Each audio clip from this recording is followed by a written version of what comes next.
But here's what still haunts me. When I looked into her eyes, I saw every face from those newspaper clippings staring back at me. They weren't victims. They were her collection, and now they were calling Marcus home. I should have listened to the locals when they told me the beach house remembered everything, but Marcus and we thought we were smarter than small-town superstitions. We were wrong. Dead wrong. Spring break, senior year.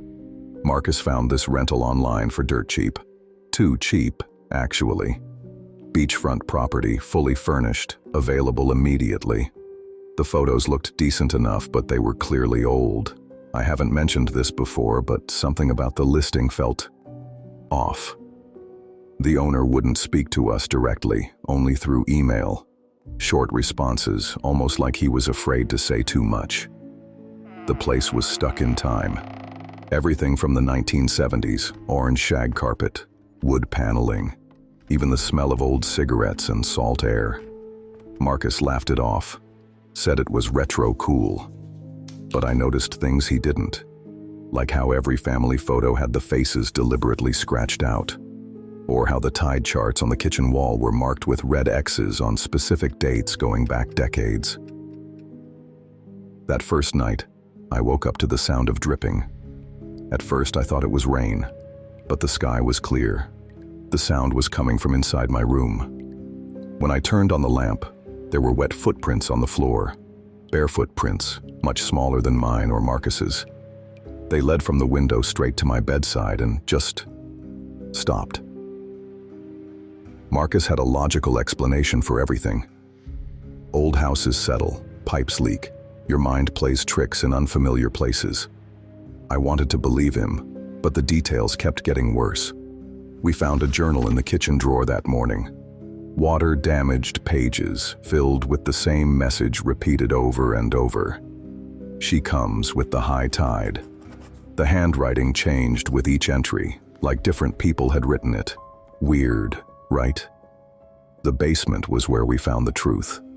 Dozens of newspaper clippings, all reporting the same pattern. Every few years, someone would rent this house and disappear during high tide. The articles went back to 1973, always single males or pairs of friends, always on nights when the tide reached its peak. That's when Marcus started acting strange. He'd stand at the window for hours, staring at the water like he was waiting for something.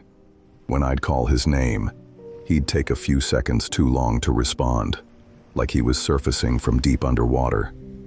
His voice sounded different too, distant, hollow. I studied those tide charts obsessively. The red X's weren't random.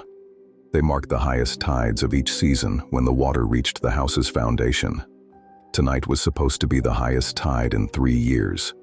You might ask, why the hell didn't I leave? Something was keeping us there, like the house itself didn't want to let go. As evening approached, water started seeping into the house, although the tide was still hours from its peak. The floorboards were soaked, but Marcus didn't seem to notice. When I begged him to leave, he just smiled, this empty, dreamy smile, and said, "She's almost here." I'd never seen him look at me like that, like he didn't recognize me at all. The tide came in fast, too fast for nature. As the water rose around our ankles, I saw her in the waves outside. A woman in a 1970s dress, her hair floating like seaweed, her skin pale as foam. Marcus walked toward her like a man in a trance. That's when I understood. This house wasn't just remembering the past. It was collecting for her, one by one, feeding her loneliness with the lives of others. But here's what still haunts me. When I looked into her eyes, I saw every face from those newspaper clippings staring back at me. They weren't victims. They were her collection, and now they were calling Marcus home. I grabbed Marcus, tried to pull him back, but he felt weightless, like the water had already claimed part of him. The woman reached out her hand, and I swear I heard voices, all the previous victims whispering in unison. Let him go. Let him come home. For a moment I almost did. The pull was so strong, so peaceful. I don't remember how I got out. One moment I was drowning, The next, I was on the beach at sunrise, salt water burning my lungs. The house looked normal again, like nothing had happened. But Marcus was still inside, standing at that same window, waiting for the next tide. When I called the police, they found no evidence of flooding, no signs of struggle, just an empty house with wet footprints that led nowhere. Sometimes I wonder if I'm still down there, telling this story to the next visitors who will come looking for a cheap beachfront rental. Because here's the thing about the tide's memory: it never forgets, and it never lets go. If you're listening to this and you've seen the listing, if you've already booked your stay, well, we'll be waiting for you when the tide comes in.